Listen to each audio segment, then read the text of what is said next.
উলুবেড়িয়ায় দোকানে ভয়াবহ আগুন, ভস্মীভূত 3টি দোকান। বৃহস্পতিবার ঘটনাটি ঘটেছে উলুবেড়িয়ার গঙ্গারামপুর এলাকায়। জানা গেছে বৃহস্পতিবার ভোর 5:30 নাগাদ উলুবেড়িয়ার গঙ্গারামপুর এলাকায় ওটি রোডের ধারে প্রথমে একটি মুদি দোকানে আচমকাই আগুন লেগে যায়। মুহূর্তের মধ্যে আগুন ছড়িয়ে পড়ে পার্শ্ববর্তী 2টি দোকানে। একটি দোকান কেরোসিন ডিলারের হওয়ায় আগুন মুহূর্তে ভয়াবহ আকার ধারণ করে। খবর পেয়ে ঘটনাস্থলে আসে দমকলের 2টি ইঞ্জিন। প্রায় আধ ঘন্টার চেষ্টায় আগুন নিয়ন্ত্রণে আসে। তবে কিভাবে আগুন লাগলো সে বিষয়ে জানা যায়নি। আগুনের জেরে 3টি দোকান মিলিয়ে কয়েক লক্ষ টাকার সামগ্রী পুড়ে ছাই হয়ে গেছে বলে স্থানীয় সূত্রে জানা গেছে।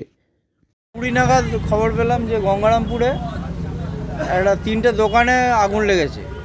তো সঙ্গে সঙ্গে আমরা মুভ করি আর এসে দেখি যে একটা যে 2টো গ্রোসারি শপ, এর মধ্যে তেল বিক্রি হতো, কেরোসিন তেল, আর একটা ছিল ইলেকট্রিক্যাল শপ।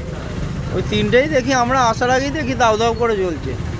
আমরা এসে 2টো গাড়ি আমাদের কাজ করে, ফায়ার আউট হয়ে গেছে, কোনো হতাহত নেই।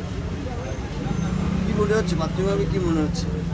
দেখুন, ওরা তো বলছে যে ওদের ইলেকট্রিক মেন সুইচ নামানো ছিল, তো বোঝা যাচ্ছে না কী থেকে হয়েছে। হয়তো ভেতরে ধূপ টুপ রাখতে পারে, কিন্তু ওরা বলছে কোনো ধূপও আমরা রাখিনি। হতে পারে যে কোনোভাবে হতে পারে আর কি। কটা দোকান পড়েছে? মোট 3খানা দোকান। এদিকে দাহ্য পদার্থ ছিল? হ্যাঁ, কেরোসিন বিক্রি হতো। তার থেকে আগুন, মুদিখানা তেলও তো ছিল? হ্যাঁ, মুদিখানা দোকানে তো মুদিখানা তেল থাকবেই।